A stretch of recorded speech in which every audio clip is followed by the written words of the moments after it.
UP TGT PGT की तैयारी में लगे हुए सभी प्रतियोगी साथियों का आज के प्रैक्टिस सेशन में जी आपका स्वागत है। देखिए, आप लोगों को प्रैक्टिस 1 प्रैक्टिस 2 पढ़ाया जा चुका है। जिन भी प्रतियोगी साथियों ने ना पढ़ा हो वो उसे पढ़ लें, है ना। और मैंने आप लोगों को कल भी बताया था, आज मैं फिर से बता रहा हूं कि लिटरेरी टर्म्स पे मैंने 20 क्वेश्चन की 10 सीरीज आपको पढ़ाई है जी, ठीक है ना। एक बार आप लिटरेरी टर्म्स की वीडियो को जरूर देखिए, आपको निश्चित ही वो पसंद आएगी और परीक्षा के दृष्टिकोण से बेहद ही उपयोगी है, ठीक है ना। क्योंकि वो अच्छे से आप लोगों को जी पढ़ाया गया है, क्वेश्चन के पैटर्न, उनके स्टैंडर्ड को काफी मेंटेन किया गया है। और 2016 और 2021 में हुई टीजीटी के पैटर्न पेपर को ही देख के वो पढ़ाया गया है आप लोगों को, ठीक है ना। और ये आप लोगों का ग्रामर और वोकैब का सेशन जी चलाया जा रहा है, इस पे आप लोग ध्यान दीजिए और नोट करिए और देखते रहिए और अपडेट भी करते रहिए फटाफट हर चीज अपना। चलिए आगे देखते हैं। देखिए, जैसा कि लिखा है, select the appropriate synonym of the word. आपको सिनोनिम सिलेक्ट करना है जी, है ना, क्वेश्चन नंबर 5 तक। Okay, Samaritan. अब समैरिटन क्या होता है, फटाफट शब्द को समझे रहिए हिंदी और अंग्रेजी में। समैरिटन का अर्थ होता है दूसरों का मदद और दूसरों पे दया दिखाने वाले स्वभाव का जो व्यक्ति होता है वो समैरिटन होता है, ठीक है ना। ओके, आप इसको मर्सीफुल भी कह सकते हैं, ठीक है ना। मर्सीफुल होता है, और जो मर्सीफुल होगा वो काइंड होगा, और इसको हम लोग ह्यूमन इटैरियन भी कहते हैं। ओके, याद रखिएगा स्पेलिंग एरर के लिए भी ह्यूमैनिटेरियन भी कहते हैं, कंपैशनेट भी कह सकते हैं आप इसे, ठीक है ना। Okay, compassionate. ओके, चलो ध्यान देते हैं आगे। तो डेफिनेटली इसका क्या होगा जी, डिस्कॉर्ड। डिस्कॉर्ड तो होगा नहीं, डिस्कॉर्ड का अर्थ होता है डिसएग्रीमेंट। जो डिसएग्रीमेंट होगा वो होगा। कंसिडरेट भी नहीं होगा। सिनिकल का मतलब होता है मानवद्वेषी, जो मनुष्य को बुरा भला कहता है, मनुष्य से घृणा द्वेष करने वाला होता है। और मॉडर्निटी, तो डेफिनेटली ये आपका क्या होगा जी, कॉन्सिडरेट। ओके, तो कॉन्सिडरेट होगा, समझ में आया। तो ऑप्शन बी इज करेक्ट। आगे देखते हैं, क्वेश्चन नंबर 2 में आइए आप। इसमें भी जी आपको सिनोनिम ही सिलेक्ट करना है, फटाफट बताते रहिए, थोड़ा स्पीड हम लोग बढ़ाएंगे, है ना। इसमें सिनोनिम सिलेक्ट करना है। बताइए, अस्वेज का अर्थ क्या होता है। अस्वेज का अर्थ होता है पीड़ा, व्यथा, तकलीफ, किसी समस्या, वेदना को कम करना, उसकी इंटेंसिटी को जी कम कर देना, ठीक है ना। तो जो कम करना होता है इसी चीज को जी हम लोग कहते हैं एलिविएट। मिटिगेट भी कहते हैं, याद रखिए सब शब्दों को, बहुत पूछे जाने वाले हैं, ठीक है ना। मिटिगेट होता है, एलिवेट होता है, ठीक है ना। ओके, और इसको आप जी सूद भी कह सकते हैं, ठीक है ना। तो डेफिनेटली एलिवेट होगा। इंटेंसिफाई का अर्थ होता है बढ़ा देना, ठीक है ना। सार्कास्टिक तो आप जानते हैं, अर्डेंट का मतलब जोशीला होता है, फर्वेंट ये आपको पढ़ाया गया है, बताया गया है। Option D is correct. आगे बढ़ते हैं, रिकाइल। इसमें भी जी आपको क्वेश्चन नंबर 3 में भी जी आप लोगों को सिनोनिम ही सिलेक्ट करना है, ठीक है ना। रिकॉइल का अर्थ क्या होता है। रिकॉइल का अर्थ होता है भय, या भय से या पीड़ा से, किसी चीज से आप जो पीछे को हट जाते हैं जी, तो रिकॉइल कहते हैं। इसके लिए एक बड़ा अच्छा शब्द है जी, जिसको हम लोग फ्लिंच कहते हैं। याद रखिए जी, फ्लिंच भी होता है और सर्क भी होता है, ठीक है ना। पीछे हट जाना, पीछे को चला जाना, गो बैक भी आप कह सकते हो, ठीक है। ओके, फटाफट आप ध्यान देते रहो। तो क्या होगा, प्रोडिगल तो होगा नहीं जी। ओके, विड्रा, विड्रा होगा, ये तो आपका कंजूसी से मतलब है जी। ओके, कंसीड भी नहीं होगा, हॉल्ड भी नहीं होगा। Option B is correct. फटाफट बढ़ते रहिए, शब्द आपको मैं समझाते जा रहा हूं जी। न्यूट्रल आपने सुना होगा, ठीक है ना। ओके, न्यूट्रल से ही है न्यूट्रलिटी। न्यूट्रलिटी का मतलब क्या होता है जी, आप कह सकते हो उदासीनता, मतलब जब आप तटस्थता कह सकते हो। हिंदी भी जानते रहो, अंग्रेजी भी मैं आपको बताऊंगा। तटस्थता होती है, उदासीनता होती है, ये शब्द आपको याद रखना है जी। ओके ओके, और इसमें आपको इनडिफरेंस याद रखना है, इनडिफरेंस। ओके, ध्यान देते रहिए आप लोग फटाफट। चलिए आगे ध्यान देते हैं। ये और रिफ्रेन का मतलब तो होता है जी किसी चीज को, और फंड रेजर का मतलब तो फंड वगैरह इकट्ठा करने वाला होता है। परपेचुअल अस्थाई होता है, तो इसको इनसॉसियंस भी कहा जाता है जी। तटस्थता, उदासीनता, non silence, indifference, insouciance, neutrality. Okay, option A is correct. Okay, आगे बढ़ते हैं। क्वेश्चन नंबर 5 को देखिए जरा, फटाफट बताइए। स्नॉबिस, आपको इसमें भी जी सिनोनिम ही सिलेक्ट करना है, ठीक है ना, बताए देता हूं आपको, ठीक है ना। तो स्नॉबिस का मतलब क्या होता है? स्नॉबिस का अर्थ होता है दंभी होता है। दंभी को हम लोग मगरूर भी कहते हैं, मगरूर को हम लोग जी घमंडी भी कहते हैं। सब याद रखिए थोड़ा सा। इसी को जी हम लोग एरोगेंट भी कहते हैं, स्नॉबी भी आप कहते हैं इसको, ठीक है ना। ओके, सुपरसिलियस भी कहते हैं, सुपरसिलियस भी कहते हैं, स्नोबी कहते हैं, एरोगेंट भी कहते हैं, ठीक है। ओके, तो अब इसमें जो एरोगेंट होगा, स्नोबी होगा, है ना, घमंडी होगा, ठीक है ना, दूसरों को सुपीरियरिटी कॉम्प्लेक्स वाला आदमी होगा। तो अर्थली का मतलब तो सांसारिक होता है, वर्ल्डली होता है अर्थली। और डिटीरिएट का मतलब होता है बदतर कर देना, किसी चीज को बिगाड़ देना जी। मेक वर्स होता है बदतर कर देना किसी स्थिति या किसी समस्या को जी। जब कोई चीज बदतर कर दी जाती है, उसे और बुरा बना दिया जाता है, तो हम लोग उसको कहते हैं जी डिटीरिएट। इनटेंजिबल, इनटेंजिबल है ना, टेंजिबल जो इंद्रिय गोचर हो, और जो इनटेंजिबल हो, जो भौतिक ना हो, जिसको इंद्रिय गोचर ना हो, वो होगा। तो डेफिनेटली आपका जी ये क्या होगा? मैजेस्टिक होगा। Option C is correct. Okay, अब आपको जी इसमें एंटोनिम सिलेक्ट करना है।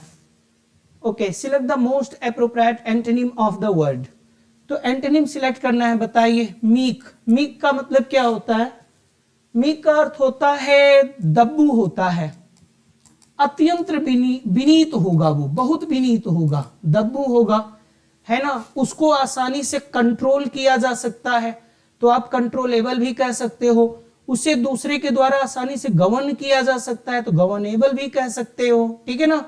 ओके, और इसी चीज को जी हम लोग सबमिसिव भी कहते हैं, सबमिसिव भी कहते हैं, ठीक है ना, जिसको लोग आसानी से काबू में कर लें। दब्बू होता है, विनीत होता है, बहुत ही विनयशील होता है वो ना, वो कुछ भी विरोध नहीं करेगा, और ये कंप्लायंट भी नहीं होगा, स्प्लिंटर भी नहीं होगा, स्लॉथ भी। और रेबलियस जो होगा, जो रेबलियस होगा वो उदंड होगा। उदंड होगा का मतलब वो डिफाइंट होगा, है ना, DEFIANT, डिफाइंट। डिफाइंट का मतलब होता है अवज्ञाकारी, वो किसी की बात नहीं मानेगा। और जो रेबलियस होगा वो भी विद्रोही होगा, उदंड होगा, विरोध करेगा, किसी के काबू में नहीं आएगा वो, तो रेबलियस। तो मीक का जो एंटोनिम होगा जी, एंटोनिम सिलेक्ट करना है, वो ए ही होगा ना। ओके, स्प्लिंटर, स्लॉथफुल, और ए स्लॉथ तो आलस्यपूर्ण हो गया, ठीक है ना, ये तो आलस्य वाला हो गया, ठीक है। तो no doubt option A is correct. चलिए, जितना संभव हो सक रहा है जी वो मैं आप लोगों को समझा दे रहा हूं, बता रहा हूं, एक्सप्लेन करो, क्योंकि मैं चाहता हूं कि वीडियो लंबी ना हो जी, ठीक है ना। क्योंकि अक्सर ही विद्यार्थी कहते हैं कि वीडियो क्लास ही थोड़ी लंबी हो जाती है, तो मैं थोड़ा तेज चलने की कोशिश कर रहा हूं। डॉगमेटिक, अब डॉगमेटिक क्या होगा? डॉग का मतलब यहाँ कुत्ते से कोई मतलब नहीं है जी। डॉगमेटिक का मतलब हठ धर्मी होगा। अब हठ धर्मी आप समझते ही होंगे, हठ धर्मी जो होता है वो थोड़ा जिद्दी होता है, ठीक है ना, यानी जो पुराने रीत रिवाज, जो व्यवस्थाएं होगी, वो उसी पे कायम रहेगा, वो बदलेगा नहीं, ठीक है ना। तो जो हठ धर्मी होगा वो असर्टिव भी होगा, अपनी बात को बड़े मजबूती से कहेगा वो, है ना, बहुत विश्वास के साथ कहेगा, ताकि लोग सुने, समझे और वो करें जो वो कह रहा है। तो असर्टिव होता है अपनी बात में, अपनी बात में वो थोड़ा डॉगमेटिक भी होता है, ठीक है ना। और वो इंपर्टिव भी होता है, ध्यान दिए रहो फटाफट, ये सब सिनोनिम है जी। ओके, तो जो डॉगमेटिक है वो असर्टिव है, वो इंपर्टिव है, तो वो कहीं ना कहीं कॉन्फिडेंट भी होता है। इसी तरह से आपको पढ़ना होगा जी, कॉन्फिडेंट भी होगा, विश्वास से भी भरा हुआ होगा। अब आपको इसका एंटोनिम सिलेक्ट करना है, तो जो डॉगमेटिक होगा, असर्टिव होगा, इंपरेटिव होगा, कॉन्फिडेंट होगा, वो स्क्रैप भी नहीं होगा, इसका एंटोनिम बताना है। स्पोंगी भी नहीं होगा, आइडियल भी नहीं होगा, वो लिबरल होगा। क्या होगा जी? लिबरल होगा। लिबरल का मतलब होता है कि थोड़ा उदार होगा, ठीक है ना, कोई चीज वो बदल भी जाएगा, लचीला होगा, चलो भाई ये भी सही वो भी सही, ठीक है ना। लेकिन डॉगमेटिक क्या होता है, वो अपनी ही बात पे कायम रहेंगे, वही करेंगे जो सही सोच रहे हैं, उसके अलावा कुछ नहीं करेंगे, ठीक है ना, समझा दिया गया आपको। आते हैं क्वेश्चन नंबर 8 की तरफ। ओके, देखिए इसमें भी जी आपको ओके कंपैटिबल, कंपैटिबल का मतलब जो संगत पूर्ण हो, ठीक है ना। ओके, समझ में आया कि नहीं आया? ओके, रिंगलिंग भी नहीं होगा। और वैनिटी, वैनिटी का मतलब तो दम्भ होता है जी, है ना। ओके, ईगो जिसको आप कह सकते हो, स्नोबरी होता है ये। पैंजरिक, पैंजरिक का मतलब ही होता है ना, एक एप्रिसिएशन वाली स्पीच होती है, प्रशस्तिपूर्ण भाषण, ठीक है ना, एक स्पीच जिसमें दूसरों को एप्रिशिएट किया गया हो, ठीक है ना। ओके, उसकी प्रशंसा की गई हो, तो वो पैंजरिक होता है ना। ओके, ध्यान रखिए। तो हेट्रोजीनियस होगा इसका। Okay, compatible. हेट्रोजीनियस का मतलब जो बेमेल हो, असंगति हो, कई consisting of different kind of things. Okay, जो कई प्रकार की चीजों से मिलकर बना हो, वो होता है हेट्रोजीनियस। ओके, आगे देखते हैं अप्रोर। क्वेश्चन नंबर 9 पे आते हैं अप्रोर। अप्रोर का अर्थ क्या होता है बताइए आप लोग, फटाफट देखते रहिए। अप्रोर का अर्थ भी होता है टर्माइल। ओके, टर्माइल होगा, टमल्ट होगा, वो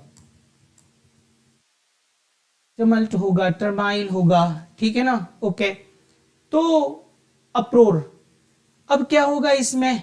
अल्टरकेशन, अल्टरकेशन का मतलब तो झगड़ा हो गया जी ना, ये भी नहीं होगा। इसका आपको थोड़ा सा एंटोनिम बताना है, ध्यान रखिएगा ये बात, एंटोनिम। ओके, रेस्टलेस, बेचैनी होगी, ये भी नहीं होगा।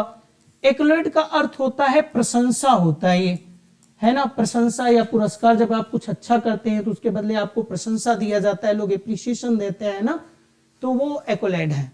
तो डेफिनेटली ये आपका जी हार्मोनी होगा, हार्मनी, सामंजस्य होगा, मेल मिलाप होगा, प्रेम होगा, ठीक है। ओके, और उसमें टमल, टर्माइल, इसी को हंगामा कहते हैं जी, है ना। ओके, चलिए आगे ध्यान देते हैं। डिलिंक्वेंसी, डिलिंक्वेंसी का मतलब हो गया अपराधी आचरण, ठीक है ना। ओके, क्रिमिनल बिहेवियर कहते हैं इसको, क्रिमिनल बिहेवियर,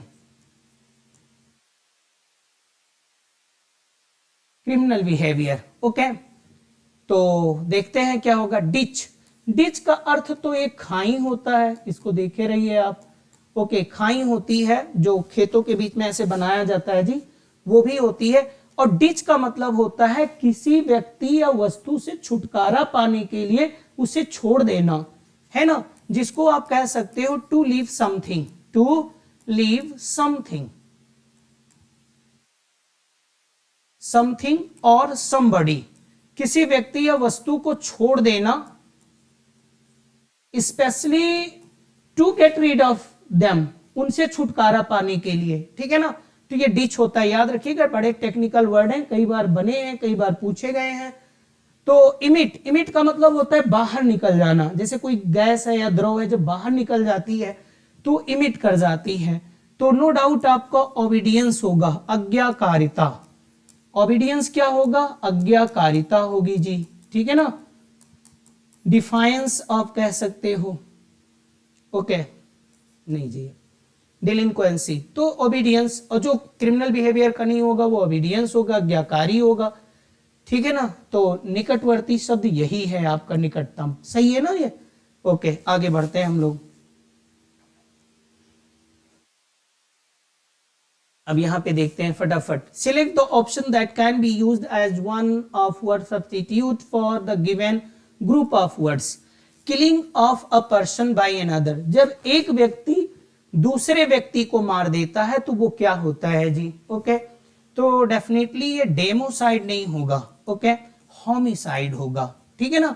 ओके, जेनोसाइड का अर्थ होता है संप्रदाय धर्म विशेष के व्यक्तियों का एक ही समय पर बड़ी संख्या में उनकी हत्या कर दिया जाना तो जेनोसाइड होता है। ठीक है, ओके। जब एक ही विशेष धर्म या विशेष संप्रदाय के लोगों का बड़ी संख्या में मार दिया जाता है तो वो जेनोसाइड होता है ना, killing of people specially belonging to a particular race और रिलीजन ना, ओके। यूथेनेसिया क्या है? यूथेनेसिया होती है जी इच्छा मृत्यु होती है। अब ये क्या होता है? मर्सीफुल किलिंग आप कह सकते हैं। तो आप ये पूछेंगे कि मर्सीफुल किलिंग क्या होती है? जब कोई व्यक्ति इनक्योरेबल डिजीज से जी पीड़ित होता है, जो लाइलाज बीमारी से पीड़ित होता है और वो वेदना और तड़प को झेल रहा होता है, तो अपील करता है कि उसे मर्सीफुल तरीके से जी मार दिया जाए। तो ऐसा आदेश, ऐसी मृत्यु को हम लोग जी क्या कहते हैं? यूथेनेसिया। कई देशों में ये प्रचलित है लेकिन लगभग सभी देशों में ये जी बैन है, कानून इसकी अनुमति नहीं देता है। ठीक है ना, तो यूथेनेसिया होती है, इसको इच्छा मृत्यु कहते हैं। मर्सीफुल जो है वो किलिंग होती है या डेथ होती है, जेनोसाइड नहीं होगा। डोमिस, option A is correct. Okay, आगे बढ़ते हैं। क्वेश्चन नंबर 12 पे 12 पे आते हैं। ठीक है ना, okay. Someone who is reserved, reserve का मतलब क्या होता है? रिजर्व शब्द को समझना है आपको। देखिए, रिजर्व का एक अर्थ होता है, बहुत अच्छे से समझने की कोशिश करिए इसको। देखिए, हिंदी में समझ लो, अंग्रेजी में समझ लो। रिजर्व का अर्थ होता है आरक्षित करना। आरक्षित करने का मतलब होता है कोई वस्तु बाद के प्रयोग के लिए या दूसरे के प्रयोग के लिए बचा कर रखना। ठीक है ना, तो आप उसको रिजर्व कहते हो। कितना रिजर्व कर दिया गया? आरक्षित कर दिया गया। ठीक है ना, ओके। बाद के लिए या दूसरे के प्रयोग के लिए बचा के रखना तो रिजर्व होता है। और रिजर्व का एक अर्थ होता है बाद के प्रयोग के लिए, दूसरों के प्रयोग के लिए बचा के रखना। और इसका दूसरा अर्थ होता है कि रिजर्व होने का मतलब हुआ कम बोलना, कम मिलना जुलना दूसरे व्यक्ति से। ठीक है ना, अपने विचार, अपने भावों को दूसरों के सामने बहुत कम व्यक्त करना, दूसरों के सामने बहुत कम बोलना, लोगों से कम मिलना जुलना, उनके साथ बहुत कम मिक्सअप होना। ठीक है, वो भी होता है रिजर्व। जैसे मैंने कहा वो बहुत रिजर्व रहते हैं, तो बहुत रिजर्व रहते हैं मतलब कि वो लोगों से मिलते जुलते नहीं हैं, वो लोगों से बात व्यवहार ज्यादा नहीं रखते हैं, ज्यादा अपने मन की बात दूसरों के नहीं बताते हैं जी, तो वो इंट्रोवर्ट होगा। क्या होगा? इसको अंतर्मुखी कहा जाता है, इंट्रोवर्ट, है ना। तो वो थोड़ा सा कम सोशल आदमी होता है, इंट्रोवर्ट आदमी, दूसरों से कम मिलने जुलने वाला होगा, वो बहुत ज्यादा सामाजिक नहीं होगा। ठीक है ना, ओके। बहुत ज्यादा वो ग्रिगेरियस नहीं होगा।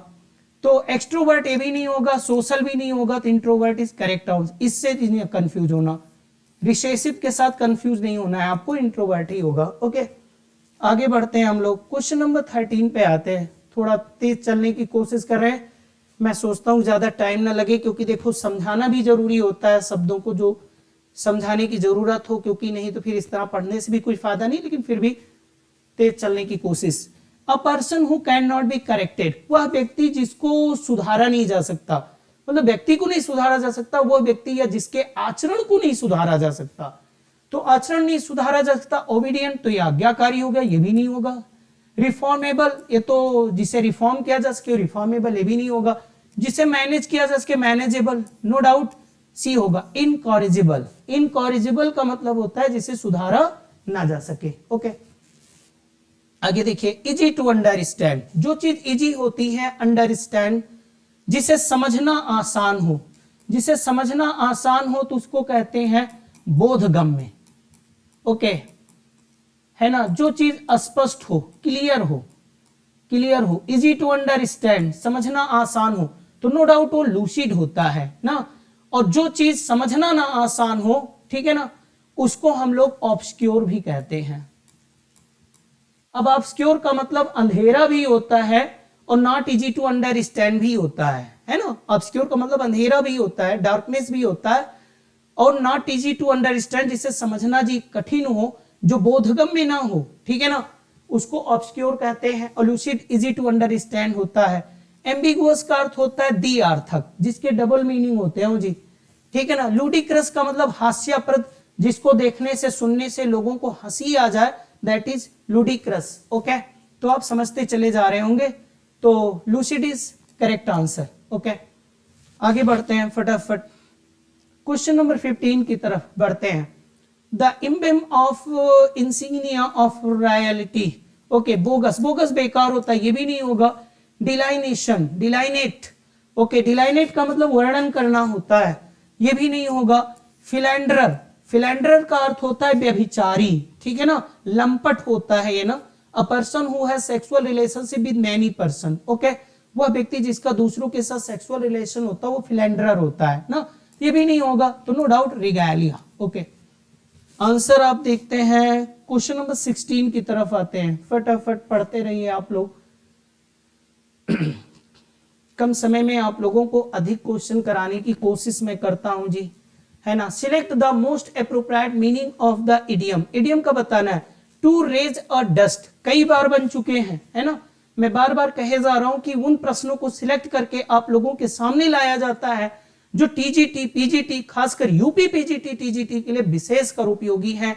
उन्हीं पैटर्न, उन्हीं प्रकृति के प्रश्नों को टारगेट किया जा रहा है जहां से अब तक जी सवाल बनते आ रहे हैं। और इस समय मैं ग्रामर पढ़ा रहा हूं आप लोगों को, आगे आप लोग जुड़िए, आप लोग चैनल के साथ जुड़िए, है ना। आप लोगों को लिटरेचर और लैंग्वेज दोनों के क्वेश्चन मिक्सअप करके मैं दूंगा।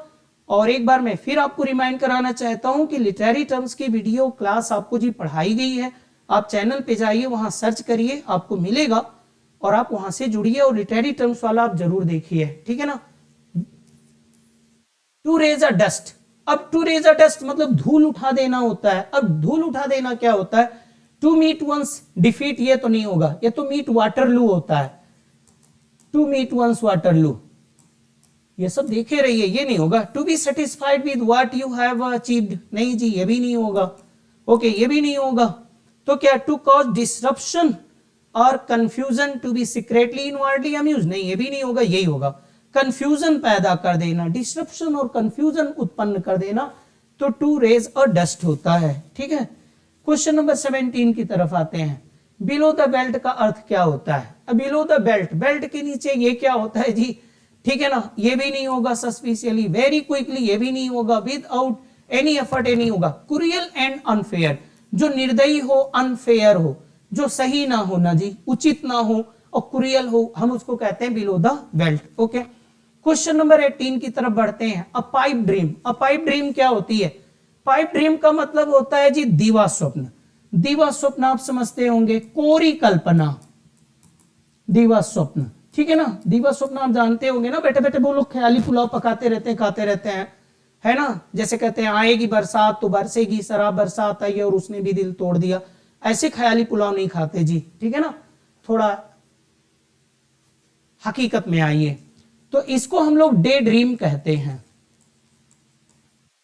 डे ड्रीम कहते हैं, रेवरी भी कहते हैं। रेवरी दीवा स्वप्न होता है ये ना, okay. An illusionary plan, right answer is right, okay. असिक्रेटिक रहस्य भी नहीं होगा। रियलिस्टिक ड्रीम भी नहीं होगा। अ क्लेवर स्ट्रेटजी, ये भी नहीं होगा। स्ट्रेटजी आप जानते होंगे, मैनुअर होता है जी, रणनीति होता है, वारफेयर होता है, पॉलिसी होती, प्लान होता है, ये है स्ट्रेटजी। पढ़ते रहिए आप लोग फटाफट, okay.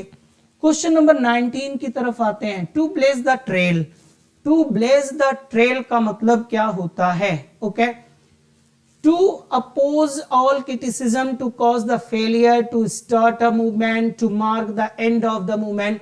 To blaze the trail का अर्थ होता है टू स्टार्ट अ मूवमेंट, है ना, कुछ करना, शुरू करना, कोई गतिविधि शुरू करना, वो होता है to blaze the trail, okay. Option C is correct. Question number 20 पे आते हैं।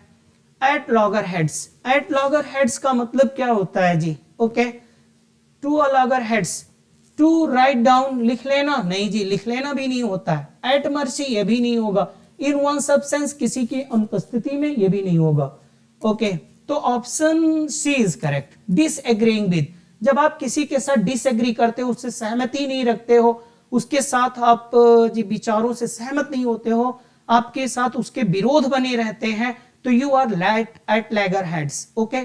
तो आप एट लैगर हेड्स होते हो, ठीक है ना, okay. Option C is correct, okay. आगे बढ़ते हैं। देखिए ये आपके लाए गए हैं, बहुत ही कॉमन है, लेकिन आप इन पे ध्यान दीजिए। आपको भले ही कॉमन लग रहे हो, लेकिन आप देखिए इसमें कहते हैं select the incorrectly spelled word. इसमें जो 3 सही है जी और एक स्पेलिंग एरर है, आपको उसको सिलेक्ट करना, देखना है। देखो आउटकम, आउटकम का मतलब परिणाम होता है ना, ओके, ये तो सही है। इंटरवेंशन भी सही है, कॉमेटी, ये बहुत बार आता है, इसमें ध्यान देना है जी। आपका एम भी डबल है, टी भी डबल है, ई भी डबल है, इसको देख के रखिए, इसको एक बार जरूर देखना, इसको इस तरह से आपको तैयार करना है। ये ध्यान देना है कि ये टी भी डबल है, ई भी डबल है और इसमें एम भी डबल है। ये कई बार स्पेलिंग बन चुका है बहुत सी प्रतियोगी परीक्षाओं में, इस पे ध्यान देने की आपको जरूरत है। ऐसे को थोड़ा टारगेट करके रखिए। क्वेश्चनर, ये भी कई बार आया है, आपको एक बात ध्यान रखना है, इसे तोड़ लो जी। पहले आप क्वेश्चन लिख लो, देखो कैसे याद हो जाता है आपको, और यहाँ पे ऐसे स्पेलिंग एरर के क्वेश्चन तैयार किए जाते हैं। क्वेश्चन लिख के नैर लिख लो, है ना, थोड़ा इसका गलत उच्चारण भी कर लो, कोई बात नहीं, चल जाएगा।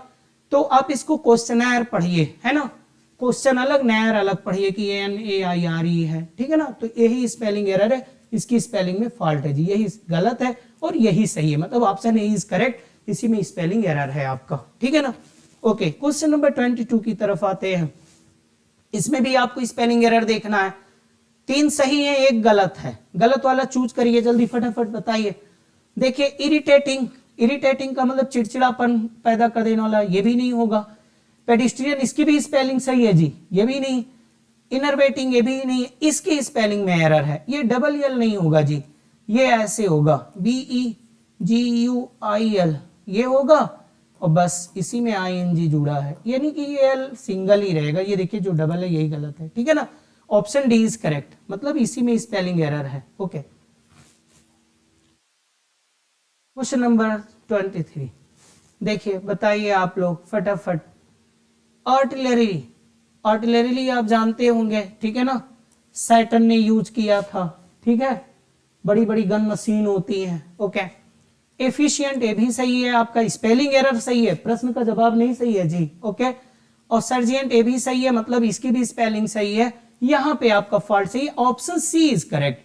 अब क्या होगा, इसमें आपको क्राफ्टमैनशिप नहीं होता, ये होगा क्राफ्ट, इसमें यस लगाना होगा आपको, और ये बात याद रखनी है कि यहाँ पे यस भी रहता है, क्राफ्ट के बाद आपको एस रखना है जी, ठीक है ना, तब इसका अर्थ होगा कारीगरी, शिल्पकारी, ठीक है ना। ओके, ये बात आपको ध्यान रखनी है, स्पेलिंग को ऐसे तैयार करो, स्पेलिंग एरर के क्वेश्चन प्रचुरता से आते हैं आपके, खासकर यूपी टीजीटी में बहुत आते हैं, पीजीटी में, ठीक है ना, पिछले साल के पेपर को उठा के आप देख लीजिए। क्लीमेंसी, ये भी जी सही है आपका, और हेजमनी, ये भी जी आपका सही है स्पेलिंग। नॉस्टैल्जिक है ना, जो पुरानी यादों से जुड़ा हो, भावुक यादों से, तो नॉस्टैल्जिक ये भी सही है। इसको जरा देखते हैं,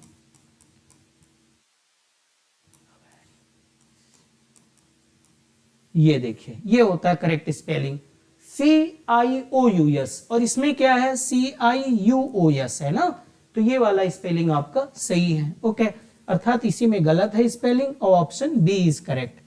ओके, 25 पे देखिए, ध्यान दीजिएगा फटाफट। लैंग्वेज, लैंग्वेज एल्टीट्यूड डिस्कशन, इसको पिछली बार भी मैंने कराया था, तो डिस्कशन एकदम स्पष्ट दिख रहा है, आप इसको ऐसे रखो जी, AS आपका डबल होगा, AION, ठीक है ना, ऑप्शन सी इज करेक्ट, बाकी और ये सब सही है जी। एल्टीट्यूड, समुद्र तल से ऊंचाई होता है एल्टीट्यूड। ओके, लैंग्वेज, ये जी थकान होता है, थोड़ा शब्दों को समझ के रखिए, ऑप्शन सी इज करेक्ट, है ना। आज का सेशन जी यहीं पे समाप्त होता है, नेक्स्ट क्लास में, नेक्स्ट वीडियो में आप सभी साथियों से फिर से मुलाकात होगी, तब तक के लिए आप सभी साथियों को नमस्कार।